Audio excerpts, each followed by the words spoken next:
So please pardon me earlier. Again, today is Friday here in West Coast, December 22nd, 2023. Happy weekend to you all. I hope everyone is doing well. And we are talking about the undisputed championship fight between Naoya Inoue of Japan versus Marlon Tapales. All the marbles, the title belts, WBA, WBC, WBO, IBF, and the vacant ring magazine, super bantamweight championship title belt. Okay, and the winner will be the first ever super bantamweight 122 pounds undisputed champion in the history of boxing. Okay.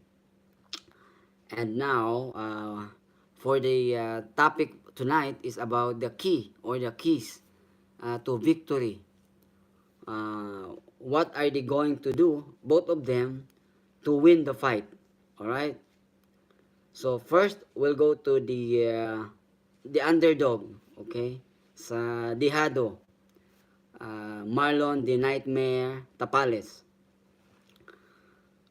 And based on my evaluation and studies on the style of Marlon Tapales, the only way for him to win the fight is to, only one, to attack, attack, and attack. He needs a constant pressure, apply constant pressure to Naoya Inoue.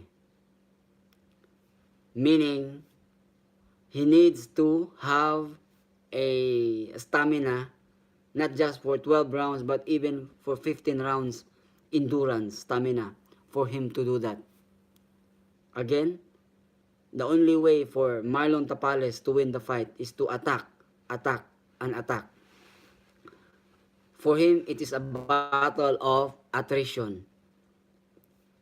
It should be a battle of accumulation of punches for him to Naoya Inoue. Okay, that's the only way for him.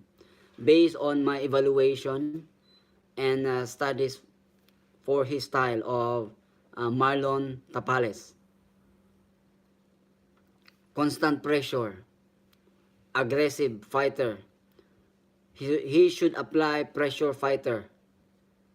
So, atake lang ng atake sa kalaban. Yun lang ang nag-iisa niyang way to win the fight. Okay? While for Naoya Inoue, for him to win the fight against Marlon Tapales is just to be a Naoya Inoue.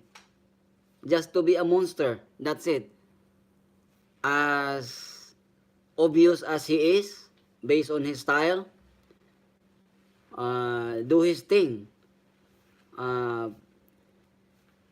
Counter puncher, pressure fighter, excellent job, excellent stamina, jab to the body, jab to the head, short straight, lead straight, what else? Left hook to the body, left hook to the chin. That's it. Like Naoya Inoue, just act as Naoya Inoue for him to fight. Okay, for him to win, rather. Again, for Marlon Tapales, his only way to win the fight is to attack, attack, and attack. He needs to apply constant pressure. He needs to apply constant aggression. Constant aggression. Constant pressure. He needs to be the pressure fighter during their fight. Marlon Tapales should not and must not play like a counter puncher. He cannot counter puncher Naoya Inoue. No. He will not win while waiting and waiting. Marlon Tapales should not be waiting and waiting and waiting and waiting. If that's his plan, that's a big mistake. He cannot wait and wait and wait, like being patient, patient, patient, and patient. No. He will lose the fight. He cannot outthink or outsmart Naoya Inoue. If Marlon Tapales is planning to counter, like playing like a counter puncher like Juan Manuel Marquez, no, he cannot out counter Naoya Inoue. It's like you are watching Juan Manuel Marquez versus Floyd Mayweather Jr. Naoya Inoue is an excellent counter puncher. Not only that, Naoya Inoue is a destroyer. He is a destroyer. That's why he is a knockout artist. That's why his knockout ratio is 80% and above. Because out of his 25 fights, 25 wins. And out of 25 wins, 22 by knockouts. Only 3 that lasted for a decision. And all the decisions are unanimous decision. Always remember that Naoya Inoue is a destroyer. He is a finisher. He will not be waiting and waiting his opponent to just recover. No. He will destroy his opponent from round 1, from the start of the bell to the very end of the knockout or the technical knockout or the referee stop the contest or the corner of the opponent wave the towel. So it is very dangerous for an opponent fighting Naoya Inoue, especially at this moment that he is 30 years old only. Naoya Inoue is a 30-year-old. He is on his prime, at his peak. Naoya Inoue versus Marlon Tapales, we cannot compare that to Manny Pacquiao versus Marco Antonio Barrera on their first fight way back November of 2003. 20 years ago. 20 years. No. If you observe that fight, Pacquiao versus Barrera won. Pacquiao win the fight due to his constant pressure. From round 1 to round 11. Apply aggression, pressure fighter. Aside from that, Pacquiao was the volume puncher. Meaning, Pacquiao throws 100 punches per round. More than 100 punches per round. So if we are going to compare that fight, Naoya Inoue versus Marlon Tapales to the Pacquiao-Barrera one, it is a big difference. Because Naoya Inoue, compared to Marco Antonio Barrera, is way, way different. Way different. This Marlon Tapales is different from Manny Pacquiao also. Marlon Tapales, I would say he is a smarter. He is a technical fighter or technical boxer compared to Pacquiao. Give credit to Pacquiao. He is an all-time great, of course. I would rank him above Floyd Mayweather. That's me. Manny Pacquiao is above Floyd Mayweather based on my rankings. But Marlon Tapales is much technical boxer. He is smarter than Pacquiao. But he cannot do that. Follow what Pacquiao did to Barrera. Because Marlon Tapales is different from Manny Pacquiao. Marlon Tapales is not known to be a volume puncher. Based on his 15 years professional boxing, Marlon Tapales did not throw 100 punches or more in one round. Because he is not. Marlon Tapales is not a volume puncher.